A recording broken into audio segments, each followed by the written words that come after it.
All right. What up, Nerd Squad? Get these on. Thanks for stopping in today.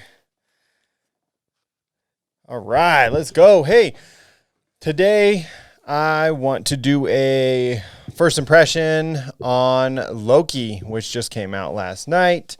Hopefully you guys have seen it. If not, spoilers. Not a whole lot. Just kind of going to give you my take on it, though, so not anything crazy as far as the spoilers go. But definitely, if you're waiting to get any of the information about the show, tune out. Go check out one of my other videos and then come back when you're ready. Man, I got to tell you guys, I've been really excited for this. I'll be honest, within the last 6 months, I was not super, super excited for this one. It wasn't one that I was jumping up and down for, but seeing where they went with WandaVision and Falcon and Winter Soldier, I was ready. Those two shows leading up to this blew me away. So got me super hyped for it. And, and I'll be honest with you too, Loki is a character that I really like. So, in the movies, I guess I kind of feel like I should have been more excited than I actually was going into the series, but I really, really like the character. I like, all the stuff that he's done in the movies and stuff. So definitely on board with this thing. So yeah, it was cool kind of getting into it, but I really wasn't super excited up until, like I said, seeing those other shows and getting really, really hyped for what the, Marvel Studios is doing with these characters and stuff. So super pumped on it. Stayed up super late, watched it, caught it. My time is about 1:00 in the morning. I thought it was really cool for the most part. The first episode is definitely a slow burn. This one is kind of just really figuring out what's taking place with Loki, basically right after he gets a hold of the Tesseract and vanishes from custody. And it kind of goes on to talk about how he has altered the timelines, which some of you guys I'm sure have already known from seeing some of the spoiler stuff, that the timeline kind of issue is what we're looking to address here. Again, full disclosure with me, guys, I have not been spun up on any of the comic book stuff that led into this, so I don't know what the backstories are or where this arc is going to go. I'm fresh into this thing, so forgive me there if I don't have the correct details or I'm not really spun up on where it's going yet. I also haven't checked anybody else's videos yet. I'm sure tons of people already have their Easter egg videos and all that cool stuff, which I will be checking out, but I wanted to get something out to you guys. Just like I said, my initial thoughts on it real quick, but seems to be a pretty cool story from what I can tell. They're going to talk about how he kind of disrupted the timeline, and it really kind of looks like we're getting maybe a deep dive into his personality a little bit more than we've ever gotten a chance to, and I think that's going to be somewhere they're headed with this thing. He might be teaming up with these time cop type people, if you want to call him that, so that he can, I don't know, maybe redeem himself and we'll end up loving this character. I don't know. It's kind of interesting to see where it's going to go, but I'm really excited for it.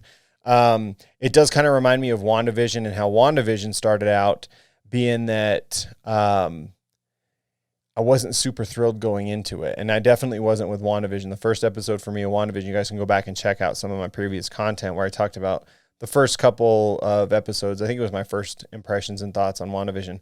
I wasn't on board. I wasn't really there yet because I didn't know what the evolution was going to look like. So kind of had the similar feeling with this one, but knowing now the potential of where it's going to expand to and what they're going to do with it and where they're going to go, knowing that it's not going to be just based off of this first episode, I can't just judge it by this one, which I will say I did like. The first episode I thought was really good, and I do think that it is the catalyst to this thing. It's going to be building up to a lot more stuff going on, but I'm really, really curious to see how they're going to fill this time gap of when he escaped custody with the Tesseract up to the point where obviously we know he was killed. So, and that is even revealed to him as he sees a vision of what his future timeline is supposed to look like and stuff. So we've already kind of got quite a bit of stuff coming out of the first episode.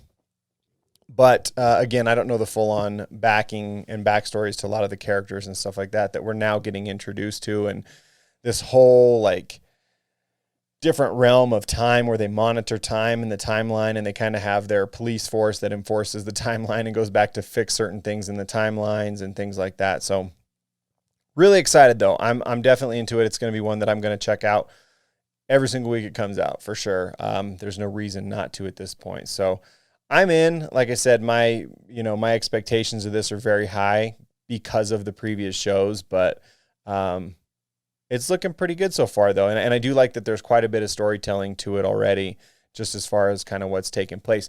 I'm really curious. And again, this kind of goes just as far as me not knowing what the direct comic lineage to this thing is of what they're going to do. But, there's one scene in which Loki opens one of the desk drawers of one of the, like secretary assistant people working there. And he's got a bunch of Infinity Stones in his desk. He's like, oh yeah, those come in all the time. Like it's no big deal. There's obviously time stones in there. So I'm really curious to see, what are we going to see as far as how does the time stone affect any of this stuff, or does it? Is that completely outside of the realm of these time cops or whatever you want to call them? I don't know. They kind of play it off like the stones don't make any difference whatsoever as far as that realm is concerned, which kind of makes me think that's the way it's going, is that it just has nothing to do with any of the rest of it except keeping stuff kind of shapely and in line. But yeah, I don't know. So we'll see, but I'm definitely interested. I'm curious to see what everybody else is saying about it. I'm sure everybody's going to enjoy it, but I would check it out if I were you. And like I said, if you like the previous stuff, the WandaVision and Falcon and Winter Soldier, I definitely don't think this is going to disappoint, and I'm excited moving forward. But yeah, guys, that's kind of all I got for you today. I don't want to keep you too long because, like I said, it's just kind of my first thoughts on it, and we'll probably do some more deep dives into this thing as we kind of get a few more episodes in or whatnot. But I'm liking it so far. I'm excited for it. I'm curious, as always, to see kind of what we're going to get. I will say I do think Mephisto's behind it all. We'll see. I'm not sure where it's going, but I'm excited. So check it out. Let me know what you guys think. Leave me a comment. Hit me up on Instagram, Sector 7 Podcast. But yeah, until then, guys, same as always. Stay safe. Be good to each other. We'll see you in the next one. See you.